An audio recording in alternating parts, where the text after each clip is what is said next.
All right, guys. So, Republican Congressman Thomas Massie recently made an appearance over on Tucker Carlson's podcast where they got into the all-encompassing nature of how Israel, especially through lobbying groups like AIPAC, influences U.S. politics. So, there were a number of different notable things that he reveals here, but keep in mind, Thomas Massie is one of the only Republicans in the entirety of our government that has been consistently critical of Israel and has been against giving additional weapons and funding to Israel, but that has, I think, much more to do with his just general stance against funding foreign countries and governments and wars, etc. So let's just go ahead and jump into this and try to work our way through. They're not registered. Is there any other Republican who has your views on this? Well, I have Republicans who come to me on the floor and say, I wish I could vote with you today. Yours is the right vote, but I would just take too much flack back home. And I have Republicans who come to me and say, that's wrong what AIPAC is doing to you. Let me talk to my AIPAC person.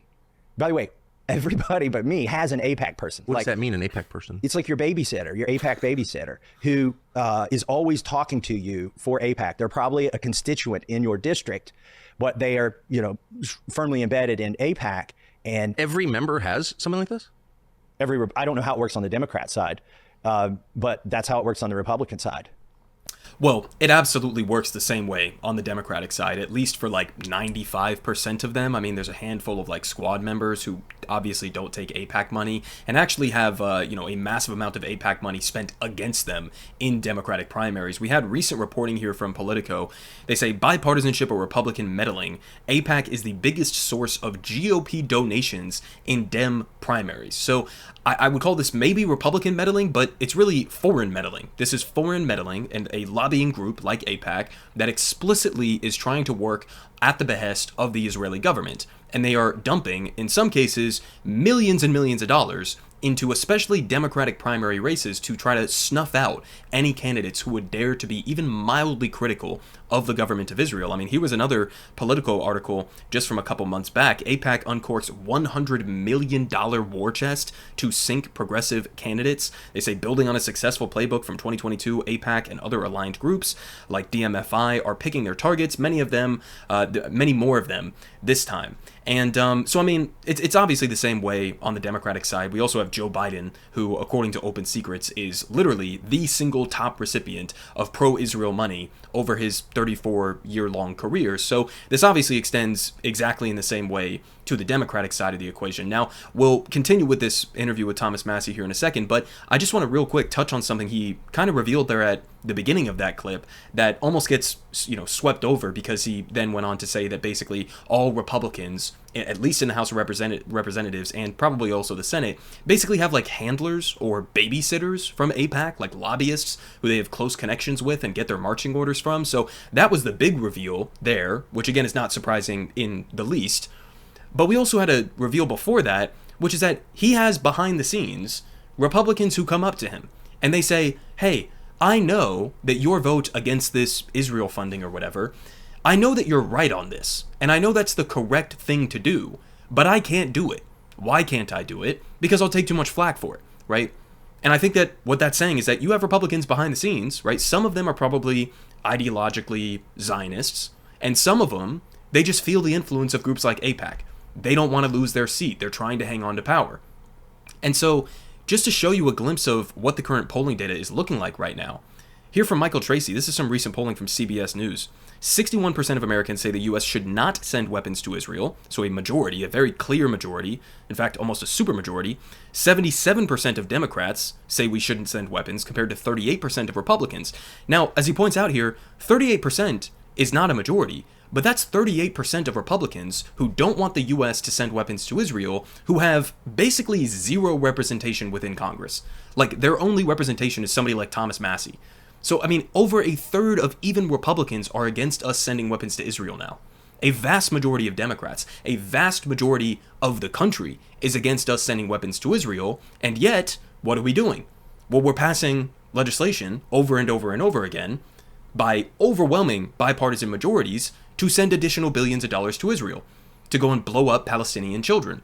So, there's a little bit of a disconnect here, right? In this lovely democracy that we have going on, where the American people can be overwhelmingly on one side, But because of the influence of lobbying, because of this rotten, corrupt political system that we have in place right now, they can just ignore the American people. It doesn't matter. It could be 90% of the American people saying, we want you to stop sending weapons to Israel. And guess what? They're going to send more weapons to Israel. But he continues here. And when they come to DC, you go have lunch with them, and they've got your cell number, and you have conversations with them. So I've had That's absolutely crazy. I've had 4 members of Congress say, I'll talk to my AIPAC person. And it's literally what we call them, my AIPAC guy. I'll talk to my AIPAC guy and see if I can get him to, dial those ads back. Why have I never heard this before? It doesn't benefit anybody. Why would they want to tell their constituents that they've basically got a buddy system with somebody who's representing a foreign country? It doesn't benefit the congressman for people to know that, so they're not going to tell you that. Have you seen any other country do anything like this? Like No. Russia obviously determines the outcome of our elections. We keep hearing that. Does anyone have a Putin guy that they talk to? Not only do they not have a Putin guy, look, they don't have a Britain guy. They don't have an Australian guy. They don't have a Germany dude. Like, it's the only country that does this, that has somebody that uniformly. I guarantee there's some spreadsheet at AIPAC where the AIPAC dude who's matched up with the congressman is there, and then all the congressman's votes on the issue. Oh, has the congressman been to Israel? They pay for trips for congressmen and their spouses to go to Israel. I'm not the only Republican who hasn't taken the AIPAC trip to Israel, but I'm probably one of a dozen that hasn't taken that trip, and the other ones just haven't got around to it. What's the trip like? Do you know? It's kind of like, I think, vacation-y. You go see the wall, you go see the sites, things like that. I must say, it's such a great country, Jerusalem especially. It's just such a wonderful place that's got to have a big effect. You go swim in the Dead Sea. Yeah, I've done that. Yeah. Not on an AIPAC trip, but right. I would recommend it to anyone. Are you sure it wasn't an AIPAC trip? Positive. Paid for it myself. No, I mean, it's just funny. I mean, I am a legit lover of Israel. Okay, Tucker. Now, listen, guys, this is something that he was just describing there in terms of the invites to Israel, like AIPAC-funded trips for our politicians. But it doesn't just apply to politicians. This is something that actually Crystal talked about earlier today on Breaking Points, is that when she first originally got hired at MSNBC, she also got one of these invites. This is the kind of thing that they're doing even for U.S. media personalities, right? They're trying to get people to go on AIPAC-funded trips over to Israel to try to influence them beyond just the money that they're dumping into our political system. I mean, how far-reaching is this? And also keep in mind that AIPAC is in its own league because although it's very obviously operating on behalf of a foreign government with Israel, they don't have to register as a foreign lobbying organization, right? And what he mentioned there is that, okay, do they have a Putin person, right? Do they have a British person or a German person who's constantly lobbying them for what's in the best interest of Germany or Britain or Russia or whatever the case may be? And the answer to that is no. And I think part of the reason for that is that it should be in an entirely different classification when it comes to lobbying if you're openly lobbying on behalf of another country's interests, right? The job of a politician here in the United States, believe it or not, should be to represent the interests of the American people. That's like, I don't know, the whole fucking job description.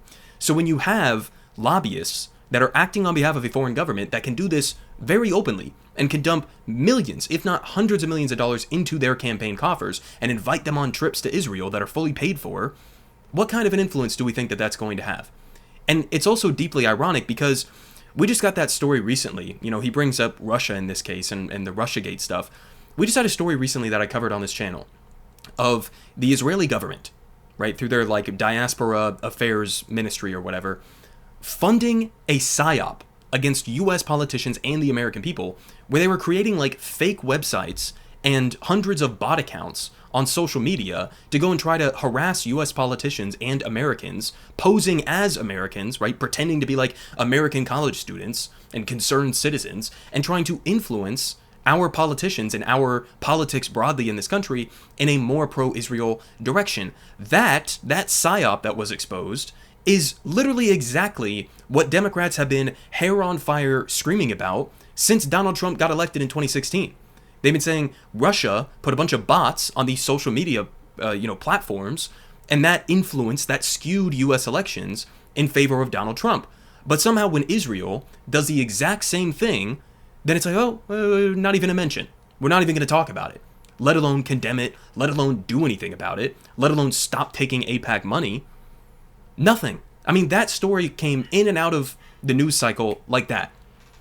It's just a nothing burger. When this is something you guys have been freaking the fuck out over when it comes to Russia.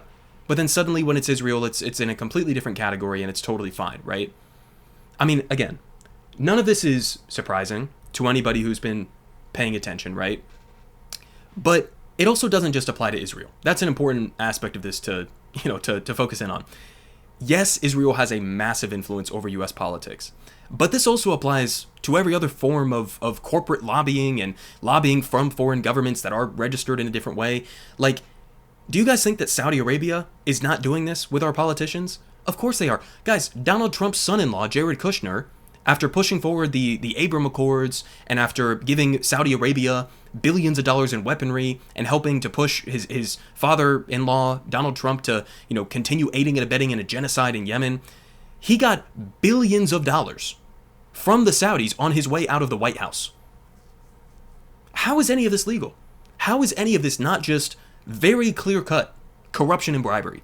This is the kind of shit that you should be prosecuted for in a functioning democracy. Unfortunately, that's not what we have here in the United States. And again, it's not even just foreign governments that have corrupting influences over our politicians. It's also corporations. I mean, this is how the US government works. And so, this all comes down to a fundamental question, right? Obviously, I can focus on AIPAC, I can focus on Israel, but the fundamental question here is, who the fuck runs our government? Is it the American people, or is it foreign governments and corporations? We know the answer to it. It's certainly not the American people, because we just saw the polling data, again, that's been consistent for months. The American people don't want you sending weapons to Israel, right? We go policy for policy. What percentage of the American people want universal health care? What percentage of the American people want a $15 minimum, minimum wage? What percentage, we could go policy for policy for policy.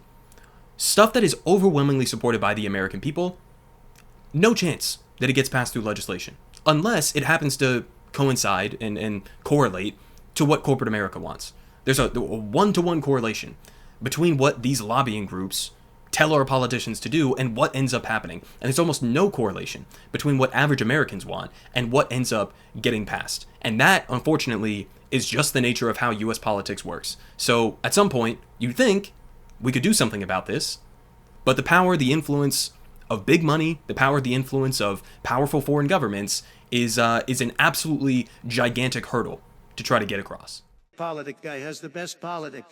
Believe me, no one does it like him.